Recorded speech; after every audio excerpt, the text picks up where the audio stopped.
ನಮಸ್ತೆ ಎಲ್ಲರಿಗೂ, welcome to simple ಆಗೊಂದು ರುಚಿ. ಇವತ್ತು ನಾವು ಒಂದು ಒಳ್ಳೆ ಸ್ನ್ಯಾಕ್ಸ್ ಐಟಮನ್ನು ಮಾಡೋದನ್ನು ನೋಡೋಣ. ತುಂಬಾ ಕ್ರಿಸ್ಪಿಯಾಗಿ ತುಂಬಾ ಚೆನ್ನಾಗಿರುತ್ತೆ, ಹಾಗೆ ತುಂಬ ಕಡಿಮೆ ಸಮಯದಲ್ಲೇ ನಾವು ಮಾಡ್ಕೊಳ್ಬೋದು.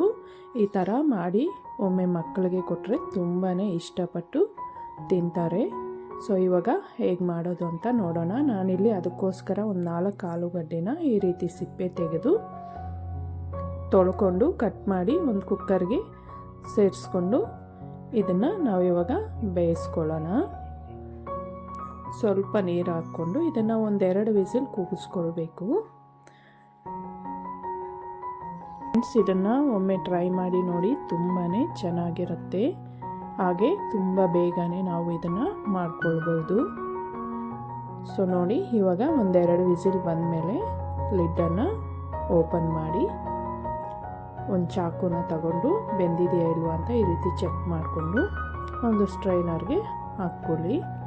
ಈಗ ಮತ್ತೆ ಸ್ಟವನ್ನು ಹಚ್ಕೊಂಡು ಒಂದು ಬಾಣಲೆಯನ್ನು ಇಟ್ಕೊಂಡು ಅದಕ್ಕೆ 1-2 ಟೇಬಲ್ ಸ್ಪೂನಷ್ಟು ಎಣ್ಣೆ ಹಾಕ್ಕೊಂಡು ಸ್ವಲ್ಪ ಸಾಸಿವೆ ಹಾಕ್ಕೊಂಡು ಅದು ಸಿಡಿದ ಮೇಲೆ ಸ್ವಲ್ಪ ಕಡಲೆಬೇಳೆನ ಹಾಕ್ಕೊಂಡು ಇಲ್ಲಿ ನಾನು 1-2 ಹಸಿಮೆಣಸಿನ್ಕಾಯನ್ನು ಈ ರೀತಿ ಸಣ್ಣದಾಗಿ ಕಟ್ ಮಾಡಿ ಹಾಕ್ಕೊಂಡಿದ್ದೀನಿ. ಮಕ್ಕಳಿಗೆ ಕೊಡೋದ್ರಿಂದ ಈ ರೀತಿ ಸಣ್ಣಗೆ ಕಟ್ ಮಾಡಿ ಹಾಕ್ಕೊಳ್ಳಿ.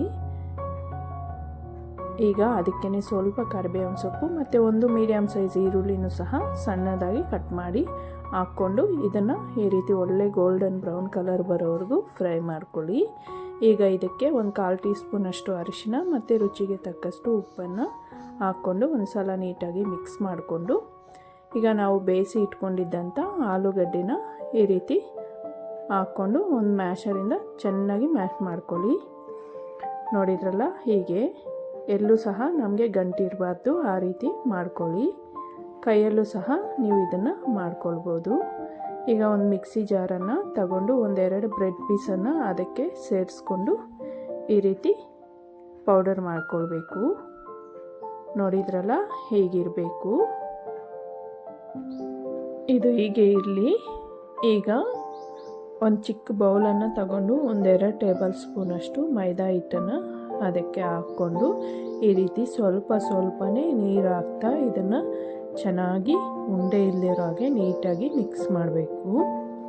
ಇದನ್ನು ಸ್ವಲ್ಪ ಈ ರೀತಿ ಪೇಸ್ಟ್ ರೀತಿ ಮಾಡ್ಕೊಳ್ಬೇಕು. ನೋಡಿದ್ರಲ್ಲ, ಈ ಕನ್ಸಿಸ್ಟೆನ್ಸಿ ಇರಬೇಕು, ತುಂಬ ದಪ್ಪದಾಗೂ ಇರಬಾರ್ದು, ಸ್ವಲ್ಪ ತೆಳುವಾಗೆ ಮಾಡ್ಕೊಳ್ಳಿ.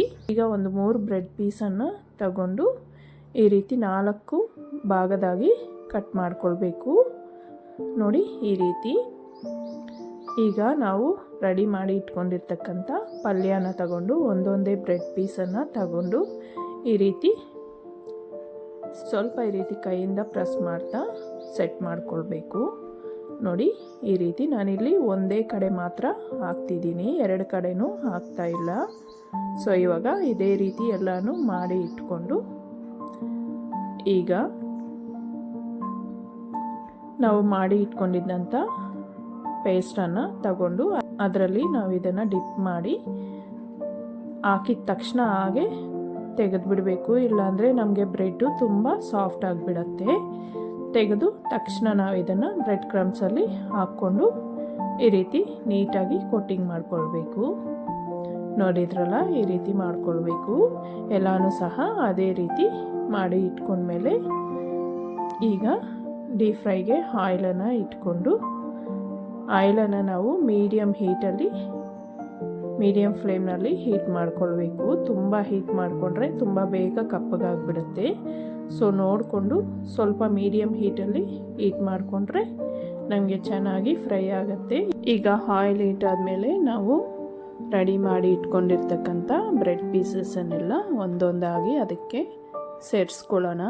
ತುಂಬ ಜಾಸ್ತಿ ಹಾಕೋದಕ್ಕೆ ಹೋಗಬೇಡಿ, ನಿಮಗೆ ಎಷ್ಟು ಜಾಗ ಇರುತ್ತೋ ಪಾತ್ರೆಯಲ್ಲಿ ಅಷ್ಟೇ ಹಾಕ್ಕೊಳ್ಬೇಕು, ಇಲ್ಲಾಂದರೆ ತಿರುಗಿಸೋವಾಗ ಕಷ್ಟ ಆಗುತ್ತೆ.